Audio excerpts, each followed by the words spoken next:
Hare Krishna. In the series of 12 Mahajan, their life and pastime, we are now starting episode 23. Episode 23 and episode 24 will be for a special Bhakta, Bhakta Prahlad or Prahlad Maharaj, one of our most devoted, dedicated devotee of Lord, who is remembered for his remembrance to Vishnu, is Bhakta Prahlad, and we are now starting his life and what we can learn from his life. The story of Bhakta Prahlad and Narsingadev is well narrated in many scriptures, and there are plenty of YouTube video available with them. Therefore, instead of focusing more on the stories, I will focus more on the lesson we can learn and also the small episodes which generally hitherto has been missed in many of the videos. So my request, you kindly follow this video till end so that you can take the perspective. Also, this video is 23rd video in my series, and we have already talked about other Mahajans like Lord Brahma, Lord Shiva, Lord Devarshi Narad, Lord Kapila, Chatush Kumar. And if you want to see those episodes, if you have not seen so far, you can either click on the playlist of the video of this YouTube video, or there is a link which I normally provide at the end of the description of the YouTube video, which is a blog site where I maintain all the videos as a storyline. So I request you to go through this and also comment on me in case you like this or you feel some improvement could be done. Let us start our episode. In this episode, episode 23, we shall talk of his life, and episode 24 we will specifically talk of the lessons of devotional service, what we can learn from his life. Hare Krishna. In the Satyayuga, there was a great sage whose name was Kashyapa. He had two wives, Diti and Aditi. The sons of Diti were known as Daityas or demons, and the sons of Aditi were known as Aditya or demigod. The two demons, Hiranyakshipu and Hiranyaksha, were born from the womb of Diti. We have already given a detailed description and the background of Hiranyakshipu and Hiranyak in the episode of 4 Kumaras. Hiranyakshipu was one of the gatekeepers of Vaikuntha, who was cursed by the 4 Kumaras to take birth in the family of demons. Hiranyakshipu had 4 sons, and the youngest of them was Prahlad Maharaj. When Prahlad Maharaj was still in the womb, her mother Kayadhu went along with Hiranyakshipu, and Hiranyakshipu then went to a mountain and he started doing meditation on the name of Lord Brahma. He was trying to achieve immortality. He did very strong tapasya, very strong meditation, and he did this meditation for thousands of years. All of the demigods headed by Indra were really very disturbed by the austerities being performed by Hiranyakshipu, because what Indra was thinking, that if a Daitya becomes immortality, and then what will happen, immediately he will capture the Swarg. Now, thinking that the son of a demon must become a demon, Indra wanted to kidnap Hiranyakshipu's pregnant wife Kayadhu, so that he could kill the embryo within her womb. At that time, the great sage Narada Muni came there and forbade Indra for doing this sinful activity. Because Narada Muni told Indra, the child within the woman's womb is a Mahabhagavat, a great devotee of Lord Vishnu, and for this reason you should release her immediately. I will take her to my asrama and impart to her the signs of Krishna consciousness. Narada took Kayadhu to his ashram and daily made her hear discussions about the Supreme Lord.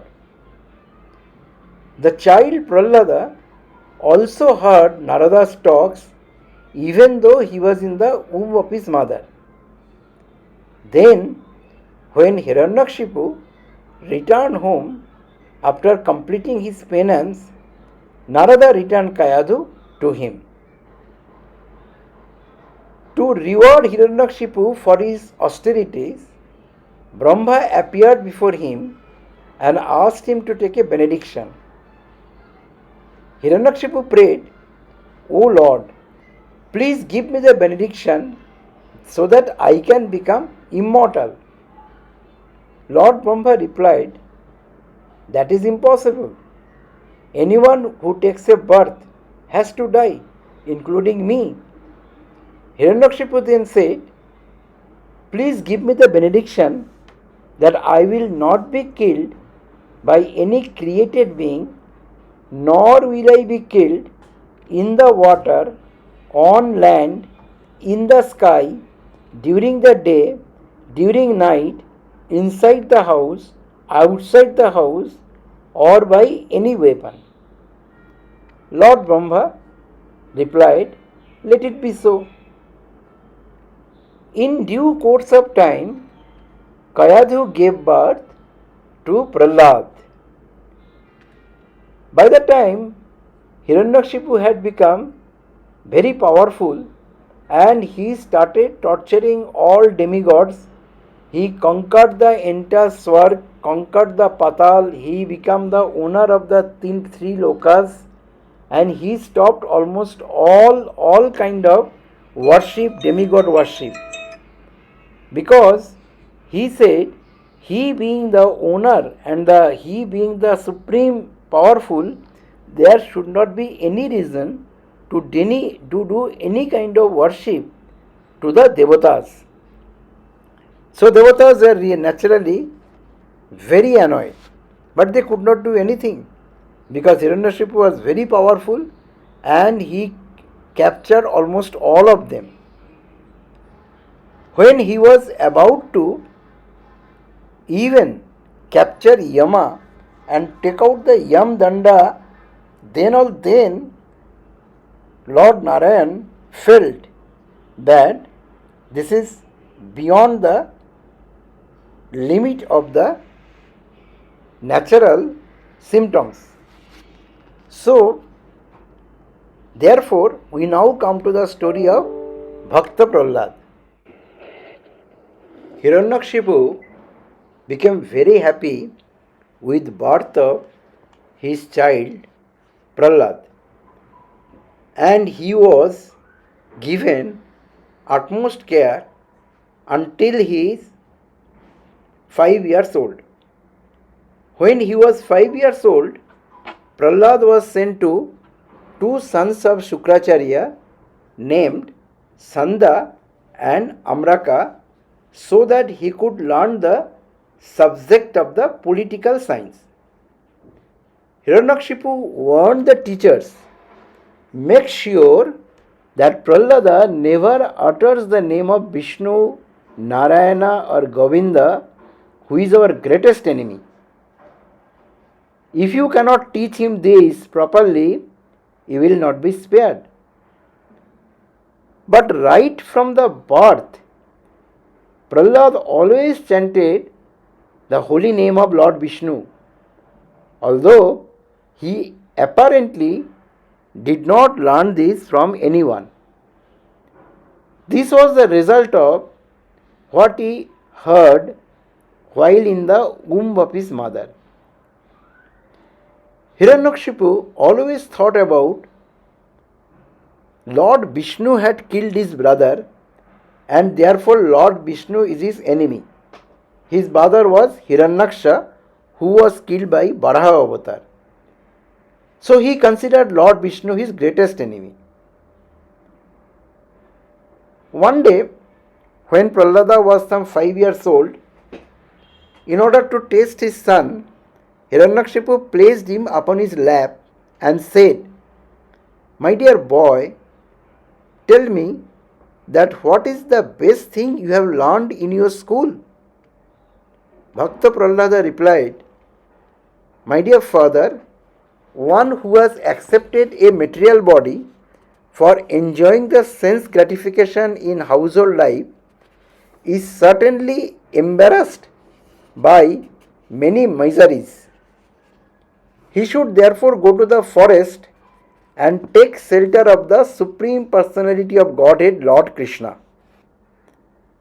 The topmost education is to hear about the Lord, chant His glories, remember Him, engage in deity worship, serve the lotus feet of the Lord, pray, act as a servant, develop friendship with the Lord, and surrender himself completely to the Lord. These are the 9 methods of performing devotional service, and in fact, anyone who has practiced these 9 processes of devotional service is a truly learned person." After hearing this statement from his son, Hiranyakshipu became very angry and threw him forcefully onto the floor. He said, "You are disgrace for my family. You are glorifying the person who is your greatest enemy." Hiranyakshipu then ordered his servants to take Prahlada away and kill him. He said he has given up affection for his own family and has become the menial servant of the enemy. If someone outside of the family acts favorably, he should be given all protection. But even when the limb of one's body, if infected, must be amputated. The king's servants then tried to kill Prahlada in many ways. He was put under the feet of an elephant. He was placed in a pit full of poisonous snakes and is thrown down from a high mountain.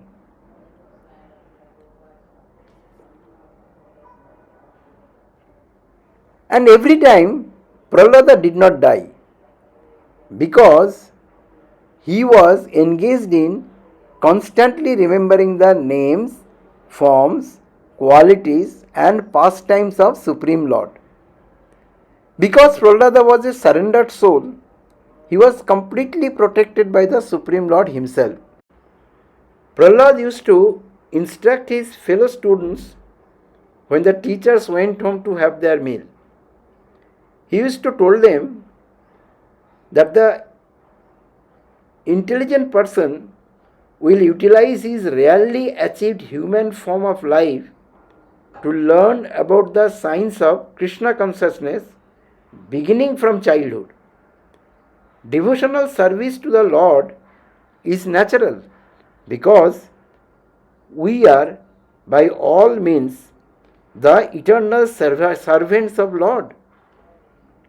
So he wanted to chant along with them the holy names of Lord such as Krishna, Vishnu, Hari, Madhusudan and all.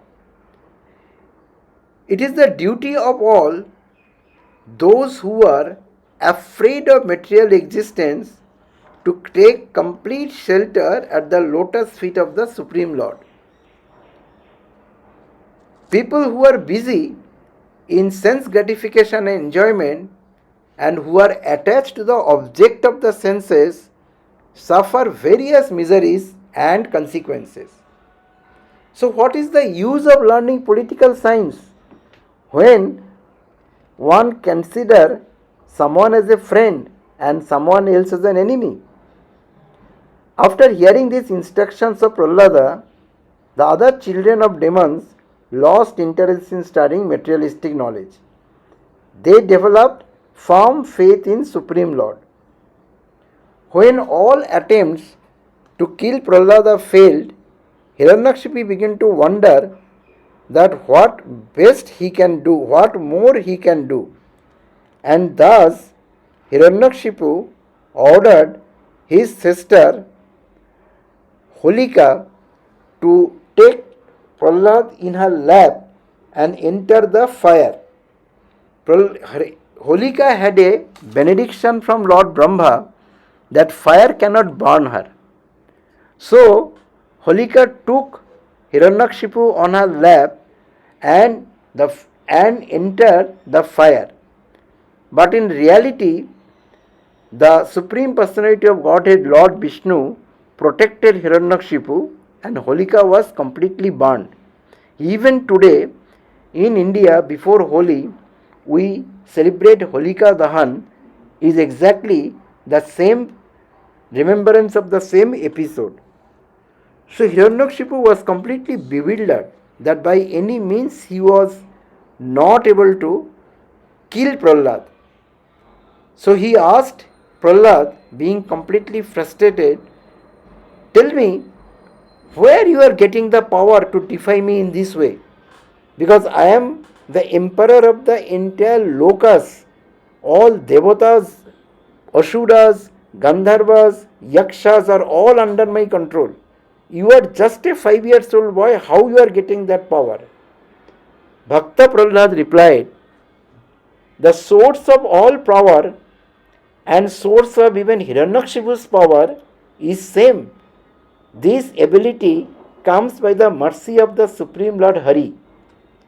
Hiranyakshipu angrily said, where is your Lord now? Show him to me. Where is that sinful person who is poisoning your mind? Prahlada replied, Lord is everywhere.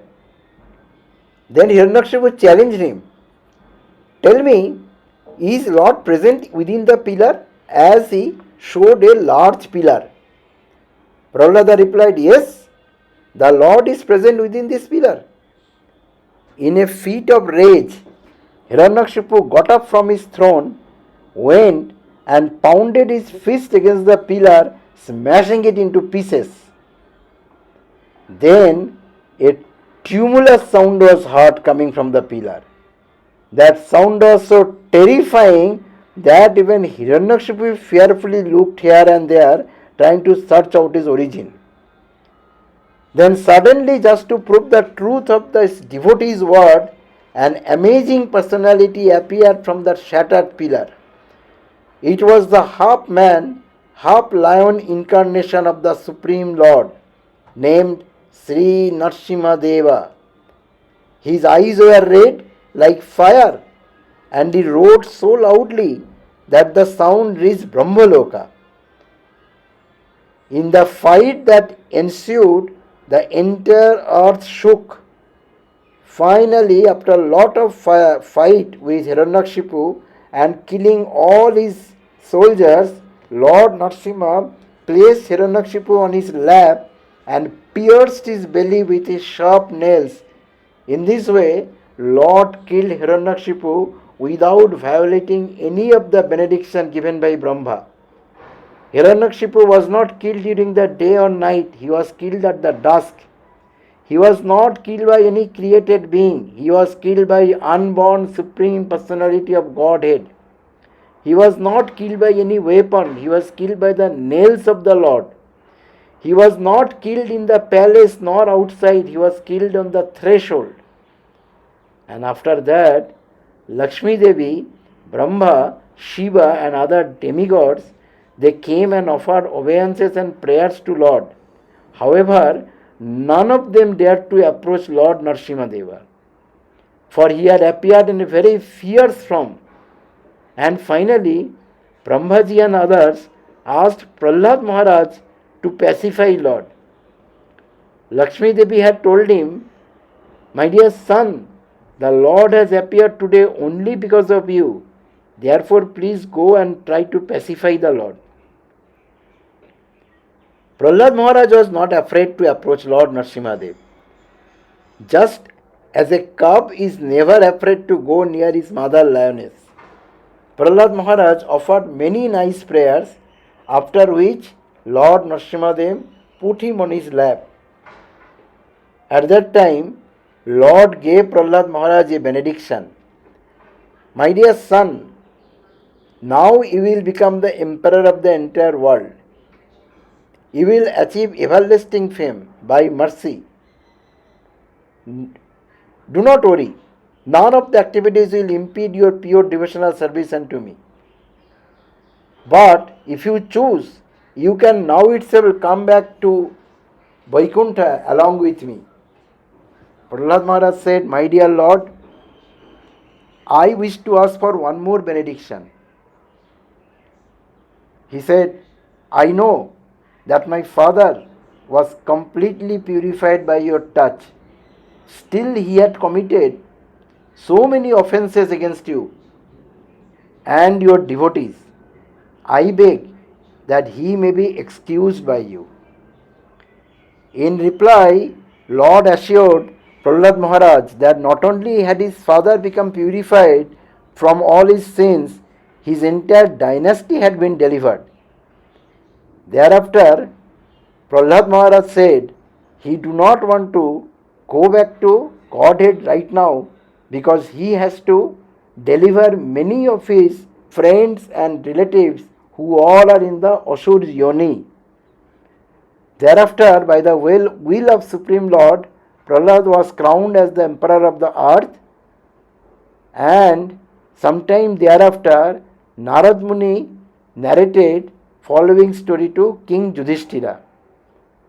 After taking on the responsibility of the ruling of the kingdom, Prahlad Maharaj travelled to many holy places. One day he came to the bank of the river Kaveri. There he met a great sage named Ajagara. He lived within a cave. His body was covered with dust, and yet he was effulgent, healthy and happy. When Prahlad inquired about his identity, the sage said, O great devotee Prahlad, you are indeed most fortunate. It is well known that you are recipient of Lord's mercy.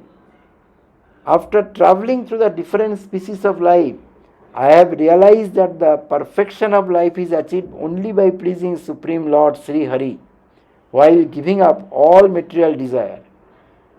The living entity constantly suffers various miseries born of fear, lamentation, illusion, lust, anger and so on. Therefore, it is the duty of the saintly person to adopt the behavior of the snake and accept the honeybee of the spiritual master. By hearing these words